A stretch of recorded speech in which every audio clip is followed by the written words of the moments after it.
subscribe to our channel and press the bell icon.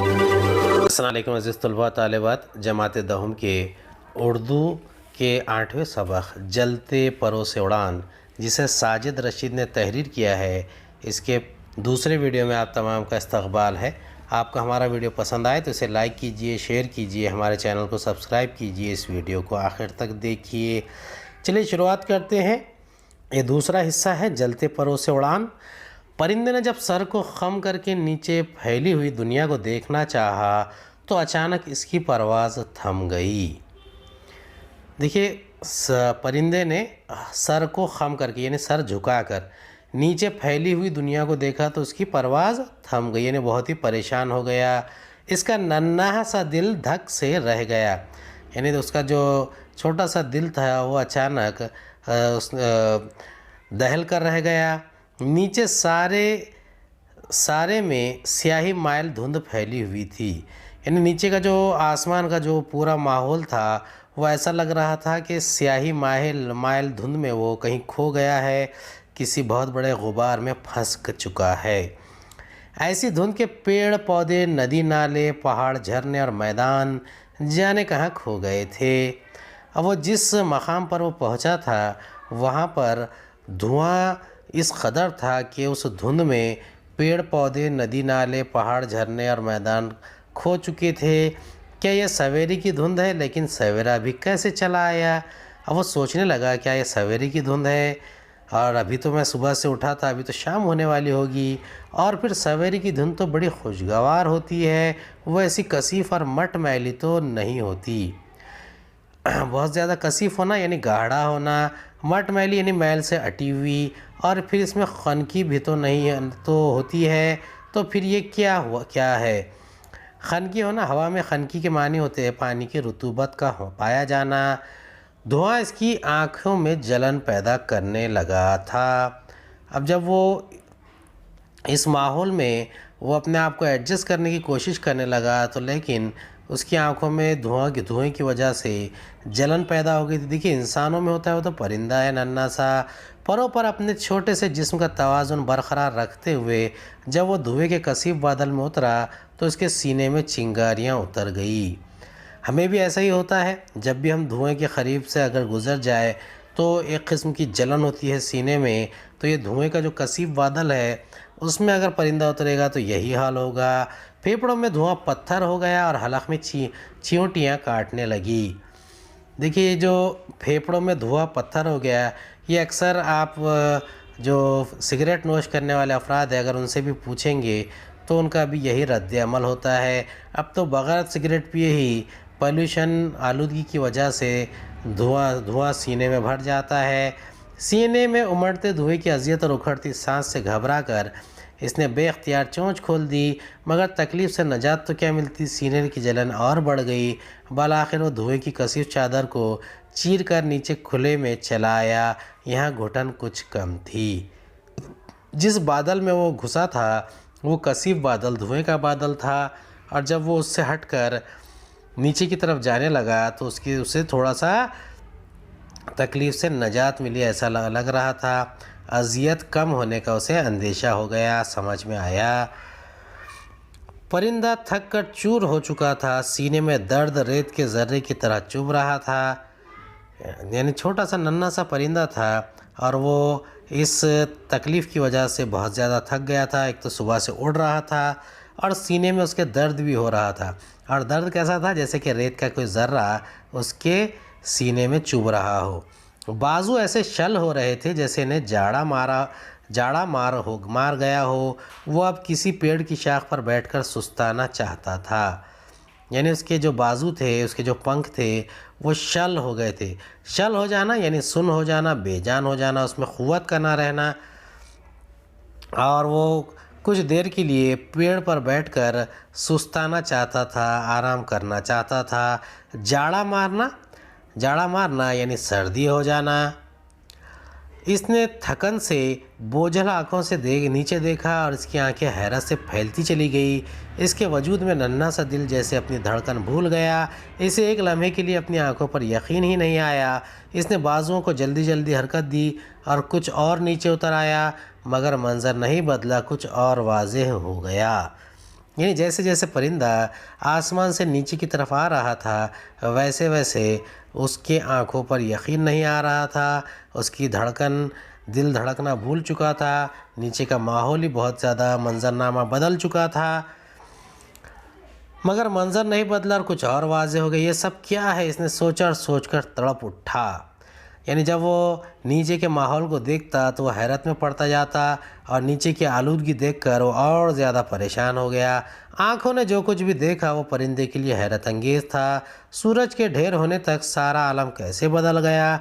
कहाँ है वो पेड़ पौधे सब्ज़ार, कहाँ है वो नदियाँ नाले झरने, कहाँ है वो गार टीले पहाड़, कहाँ है वो हिरन, वो चींटियाँ, वो मेंढक, आखिर ये सब कहाँ है।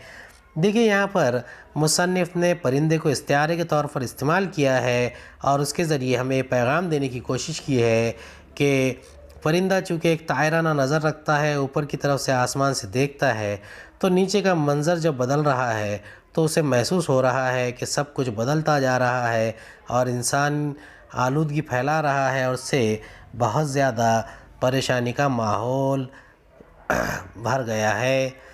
जंगलों, पहाड़ों और नदियों की जगह अब आसमान से टकराती सीसा पिलाई हुई इमारतें खड़ी थी। सैकड़ों एकड़ में फैली इस्लाह साज फैक्ट्रियाँ थी, बड़े बड़े राडार थे, देव पेकर एटमी तजुर्बागाहें थी, सीना ताने टीवी टावर खड़े थे, बड़ी बड़ी दूरबीनें थी, बड़े बरक़ी तारों का एक जाल था और एक किनारे पर तरतीब से बनी एटमी भट्टियाँ थी, जिनकी कशादा चिमनियाँ धुआं और जहर उगल रही थी।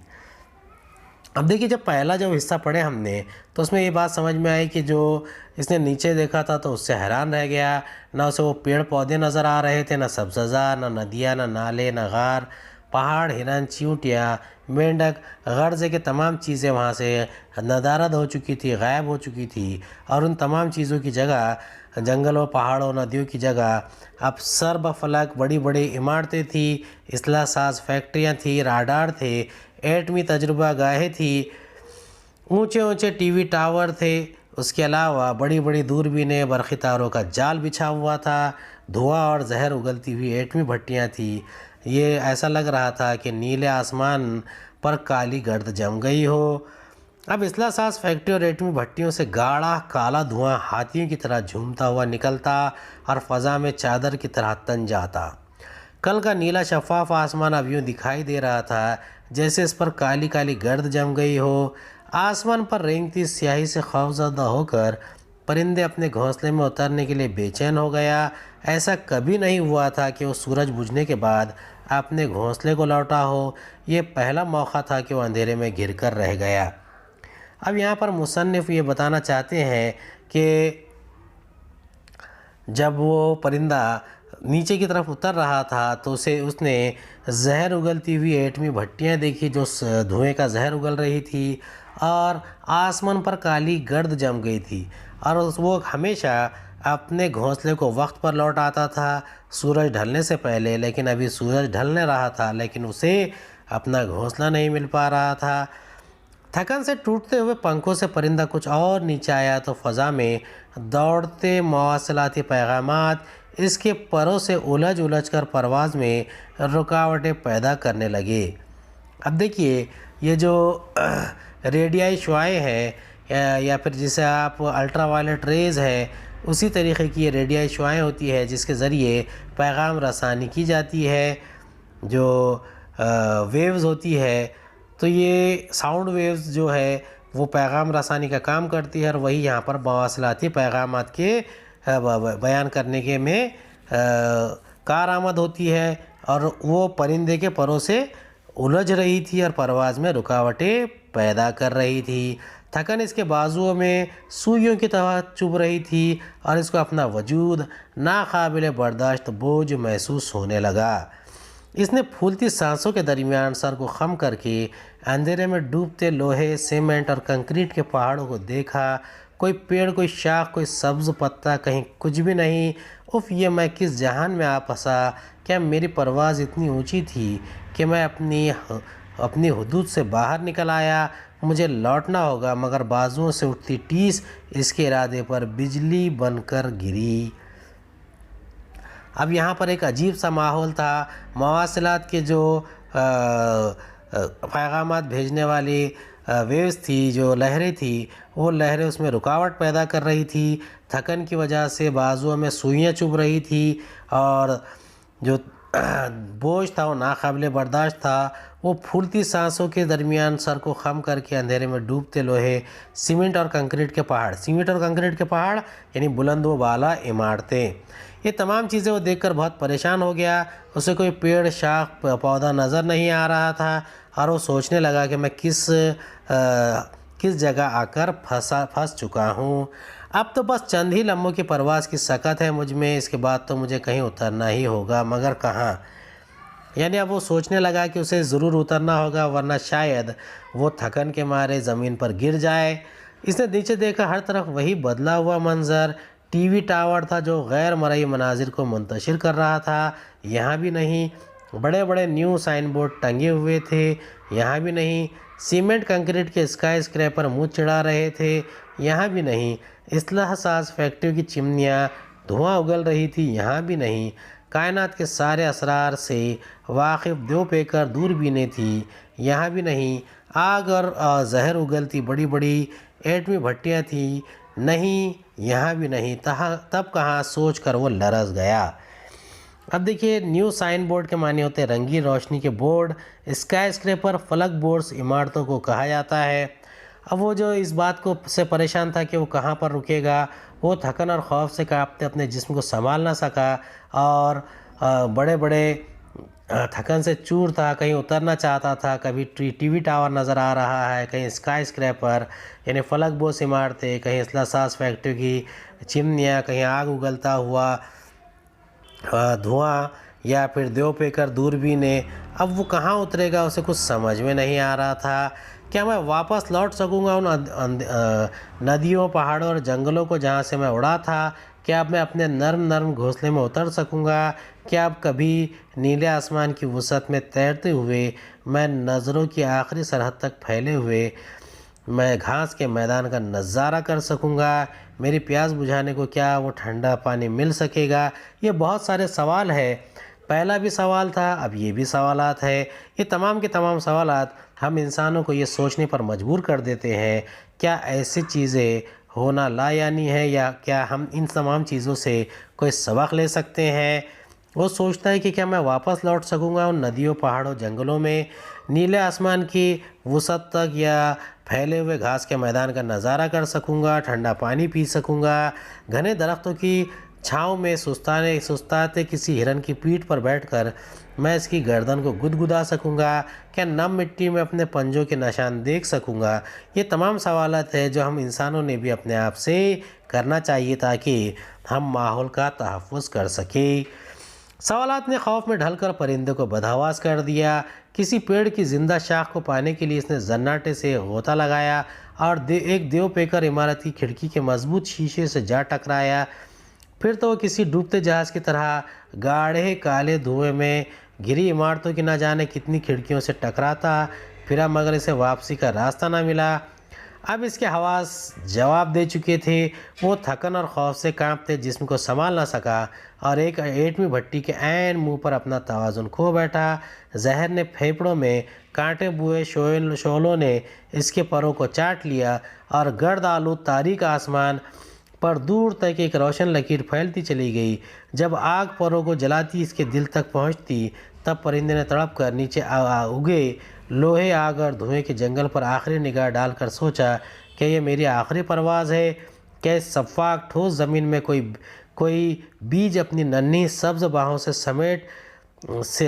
से सीमेंट कंक्रीट के पहाड़ों को चीरकर तनावर दरख्त बनने के लिए सर नहीं निकालेगा?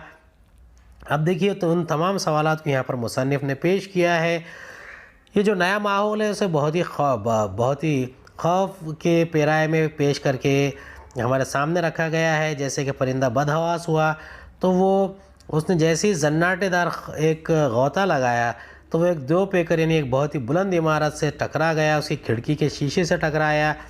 फिर तो किसी डूबते जहाज़ के ज़रा गाढ़े काले धुएं में घिरी इमारतों से की कई खिड़कियों से टकराया। वापसी का रास्ता ना मिला। अब थकन और खौफ की वजह से क्या हुआ, उसका तवाज़ुन खो गया और वो एटमी भट्टी के पास अचानक वो तवाज़ुन खो बैठा और जहर ने फेफड़ों में कांटे बोए शोलों ने इसके परों को चाट लिया, यानी उसके पर जलने लगे और वो जलते परों से उड़ान करने लगा। गर्द आलू तारीक आसमान पर दूर तक एक रोशन लकीर फैलती चली गई। ये रोशन लकीर कहीं की है, ये उसके उड़ने के उन जलते हुए परों की लकीर है। जब आग परों को जलाती इसके दिल तक पहुंचती तब तक परिंदे ने तड़प कर नीचे उगे लोहे, आग और धुएं के जंगल पर आखिरी निगाह डाली। यानी जब उसने अपना तवाज़ुन खो दिया तो तवाज़ुन खोते ही फेफड़ों में ऐसा लग रहा था कि जहर भर गया, इसके परों को आग लग गई। वो आग दिल तक पहुंची तो परिंदे ने तड़प कर सोचा, क्या इसकी आखिरी परवाज़ है? क्या अब इस सीमेंट कंक्रीट के पहाड़ों को कोई चीर कर कोई दरख्त सर नहीं उठा पाएगा? ये सफ़ाक और बहुत ही बखातिल और बेरहम किस्म का जो मामला है वो यहाँ पर नज़र आ रहा है। वो सारे माहिरीन फ़ल्कियात जिनकी आंखें बड़ी बड़ी दूरबीनों में गड़ी रहती हैं और जो कायनात में नमूदार होने वाले एक एक सितारे की खबर रखते हैं, वो ऐन अपने सर पर एक परिंदे के वजूद के खाक होकर फ़ज़ा में बिखरने के हादसे से ला इल्म ही रहे। ये देखिए एक जन्नाटेदार तमाचा है उस तरक्की की तरफ जिसमें बड़े बड़े माहिरीन फ़ल्कियात, कायनात और जो तरक्की के मुतलाशी लोग हैं जो अंधी तरक्की के लिए माहौल को बिगाड़ते जा रहे हैं, उसके लिए ये यहाँ पर एक क़ातिल, सफ़ाक और बेरहम किस्म के अल्फाज इस्तेमाल किए गए और यकीनन हमें इसके बारे में सोचना चाहिए ताकि आगे हमारा आने वाला कल, हमारे जितने नौजवान नस्ल है उनके लिए एक बेहतर कल की हम तमन्ना कर सके। उम्मीद है आपको हमारा वीडियो पसंद आया होगा। अगले वीडियो में दोबारा मुलाकात होगी। खुदा हाफिज़।